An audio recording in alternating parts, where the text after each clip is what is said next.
Hey, this is Sky. It's Monday, Mafia Monday.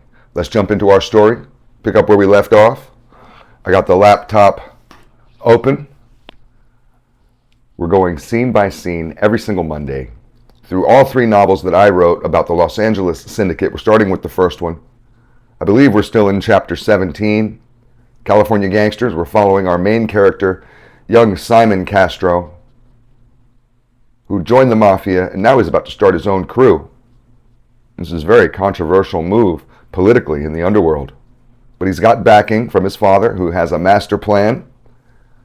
Simon needs to pass a few tests and leap over a few hurdles in order to be able to be eligible for the syndicate and to sit on the board of directors. So I got Mr. Snubby. He's always ready. Set your mood right. And let's jump into this story. We're picking up where we left off. You can go and watch last Monday's video if you're interested. With the tax money we collected, I purchased a giant old warehouse off Pico Boulevard. I rented the two front units that faced the road out to a local construction company. They were failing, so I bailed them out, bought into the company, and took 33% of the business. I used the two back units for our own private social club. We could open up the large garage bay doors on one unit to park cars safely inside and not leave vehicles out on the street. We set the inside up with card tables and a bar. We put a long boardroom table in the office with 3 chairs around it for Mika, Tom, and myself.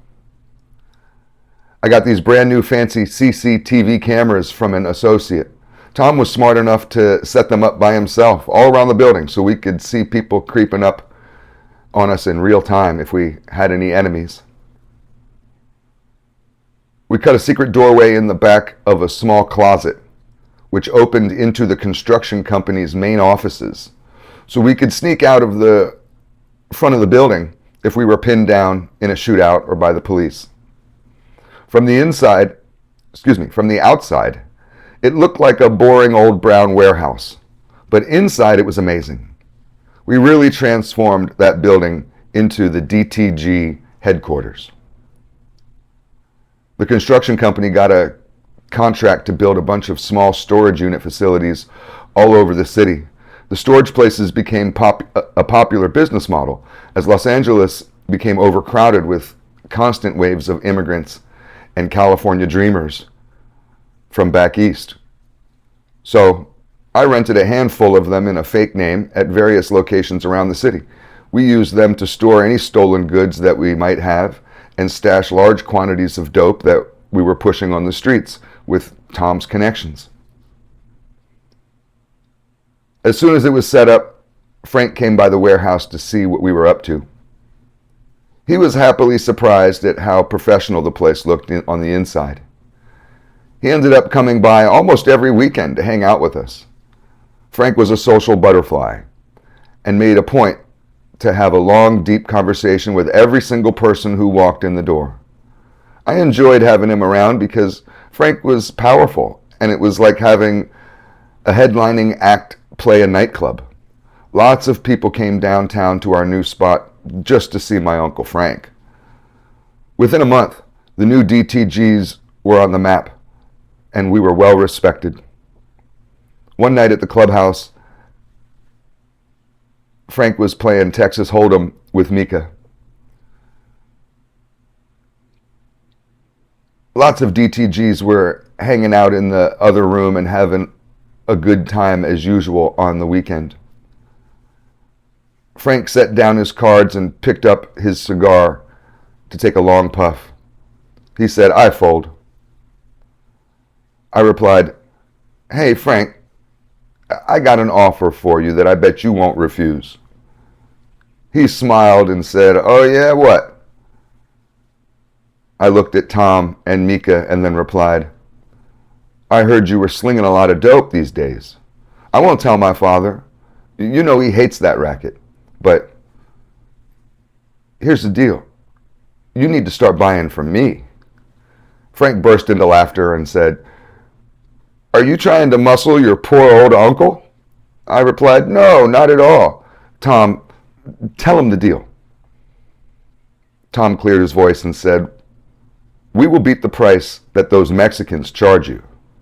If you increase the quantity of your shipments to twice what you're doing now, we will even deliver it to your doorstep." I looked over at Tom with concern because we hadn't discussed delivering the shit.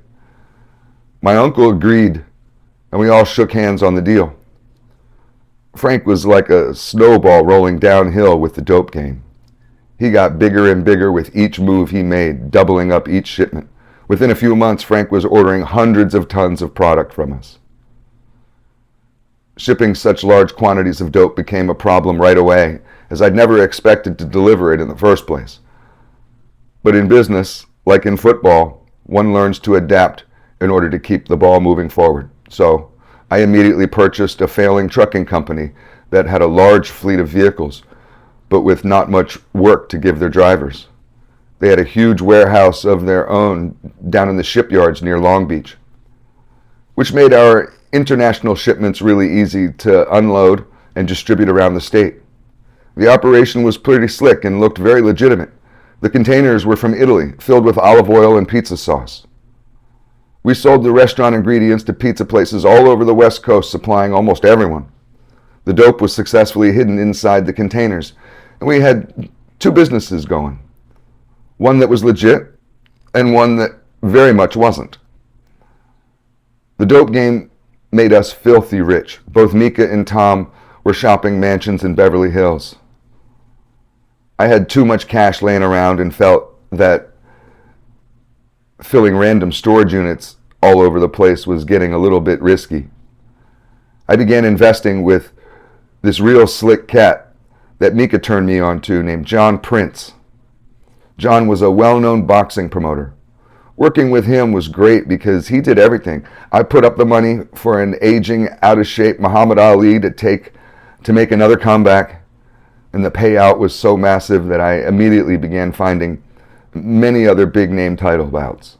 John Prince made me millions in professional arena sports, so I got to sit ringside for every single one of the events that I wanted to go to. With my arena sports reputation steadily growing, I was able to move into other aspects of the entertainment industry fairly easily. By the end of the year, I started my own production company after talking about it to a random guy at the Playboy Mansion party that I was invited to. I was with Jennifer by the pool, talking with some of her industry friends. And this dude says to me, "Hey, big guy, you should make movies." I looked at Jennifer, who thought it was the best idea she'd ever heard. And like a good boyfriend, I said, "Okay." I immediately began investing my storage units full of cash into making Hollywood films. Of course, I made damn sure that my sweetheart got roles in all of them. The more money I put out towards various movie projects, the more money I'd make. I felt like Frank with his dope game, it all just snowballed because of the demand. Sometimes a movie would take too long to shoot, so I'd send one of my DTG goons to the set to make sure things moved along properly and my investment paid off. I could make my initial investment back on the opening night of the premiere, usually on a Friday. By that following Monday, the production company would be making huge profits, many times in the tens of millions, and that was just the first weekend. Jennifer became a real movie star, with major feature films coming out every couple months. She was called the busiest woman in Hollywood by Rolling Stone magazine. I felt the time was right to ask her to marry me. I couldn't let her get away simply by being too complacent or lazy. A woman like her needs a big diamond on her finger, and I was going to give it to her. Thanks for watching.